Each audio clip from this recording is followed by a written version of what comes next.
In Sublette's wilds where the snowdrifts pile, a tale unfolds with a peculiar style. Cody Roberts with the snowmobile's roar chased a wolf. Oh, what folklore.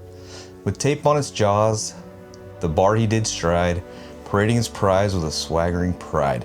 But the jury is now spoken, the verdict is stern. Felony charges, they cry, as the tables turn. So gather round, friends, for the news will unwind. This wolf's sad saga, oh what a bind. Hey everyone, we're back in Sublette County, Wyoming with a major update on a story that's been making waves since last year. Cody Roberts, the man accused of torturing and killing a young wolf in February 2024, has just been indicted by a grand jury on felony animal cruelty charges. This is a huge step in the case that sparked global outrage, calls for a Wyoming tourism boycott, and even new wildlife laws. If you caught my last video, you know we're waiting on this grand jury decision, and now it's here. So stick with me as we dive into what this indictment means and what's next. Welcome back to More Cast News. I'm Nick, and today we're unpacking the latest chapter in this gripping Wyoming wolf case, Environment and Justice Update. In August 2025, a Sublette grand jury indicted Cody Roberts on felony animal cruelty charges under Wyoming Statute, which is roughly 18 months after he allegedly ran down a gray wolf with a snowmobile, taped its mouth shut, and paraded the injured animal at the Green River Bar in Daniel, Wyoming, and later killed it. The wolf, which was later named Thea by advocates, was the center of a firestorm of photos and videos surfaced online in March of 2024, showing Roberts displaying the barely conscious animal.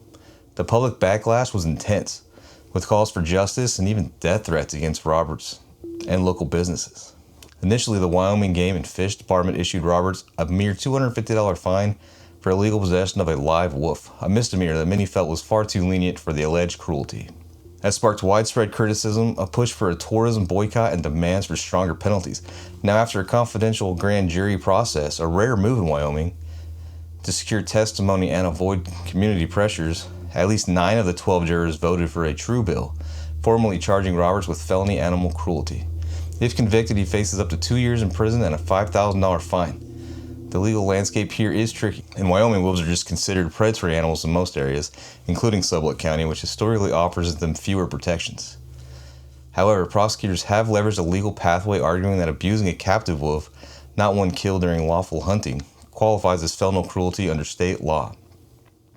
This indictment sidesteps the earlier misdemeanor and avoids double jeopardy, focusing specifically on the torment of the live animal. This case has already had a ripple effect. As I mentioned last week, the outrage led to Wyoming's Clean Kill Bill, which takes effect July 1st of 2025, which increases penalties for torturing predatory animals in possession.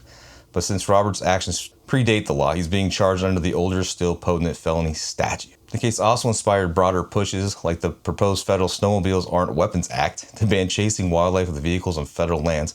Who knew we even needed that? Just don't be a dick. What's next? Roberts, a local trucking company owner, will face a summons for bond, setting an arraignment to enter his plea in Sublette County District Court. The trial could bring more twists as its devised case unfolds. What do you think, man? Is this indictment a victory for wildlife protection, or has the reaction gone too far? Drop your thoughts in the comments. Don't forget to like, subscribe, do all those YouTube things, man. And that's going to be it for this one. Later.